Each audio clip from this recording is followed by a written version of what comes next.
Hey everybody. Another round for the Do Not Buy Waldorf Iridium. I said I was going to do a sound review.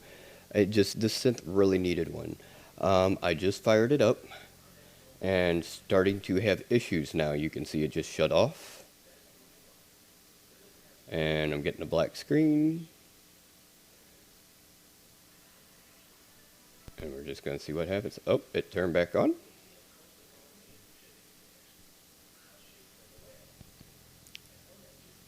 Now we're just going to see how often does it, because it started doing it like as soon as I turned it on. So we're looking at 5. I'm trying to figure out how many minutes it's doing it, because there we go. That's 2.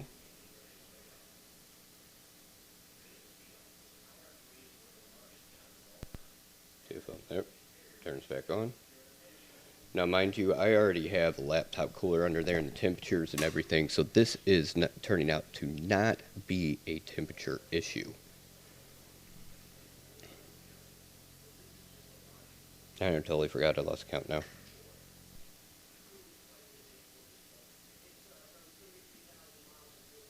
Alright, so in this video, this has been recording 1 minute and 20 seconds, and it's already power cycled 3 to 4 times.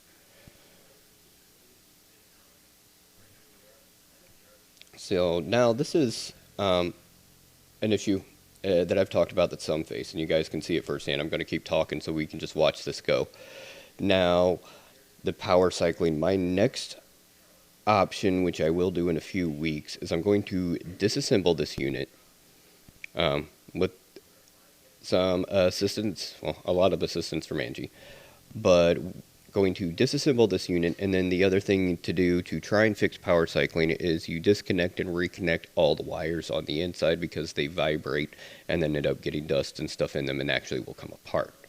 So that's going to be the next option. That one's going to be a few weeks out though. It sucks. In all reality, even with all the issues, the synthesizer does have an amazing sound engine, a truly amazing sound engine. It's just this quality is not there. In all reality, working with it and taking the quality issues away, there's only 3 real faults I could find. One more personal is the touchpads, them not being pressure sensitive. Or velocity sensitive, sorry. Like the Hydrosynth, that is one that is a different synth on a different price point, but that has the velocity sensitive pads. The other thing, number 2 of the 3 things, is it only has 1 stereo output.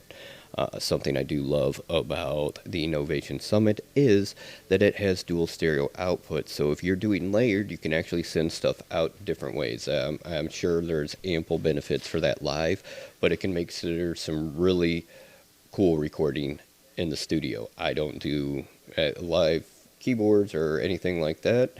I'm a guitarist and DJ live.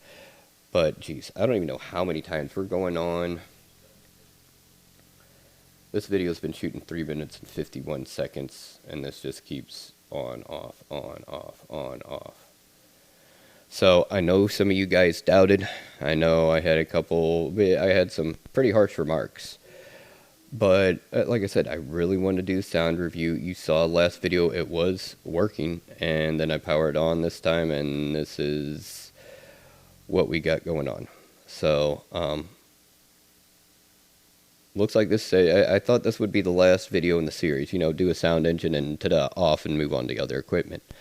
So, apparently there's going to end up being a couple more videos through this series. We're going to disassemble it and everything and fix it and put it back together, and then we'll do another video of seeing how it works.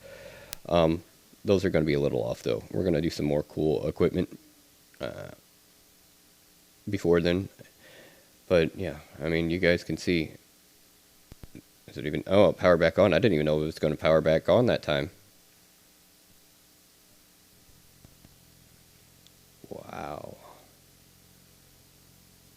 when it started power cycling, I've never left it on like this before, and it's not overheating. See, and there it goes again. All right.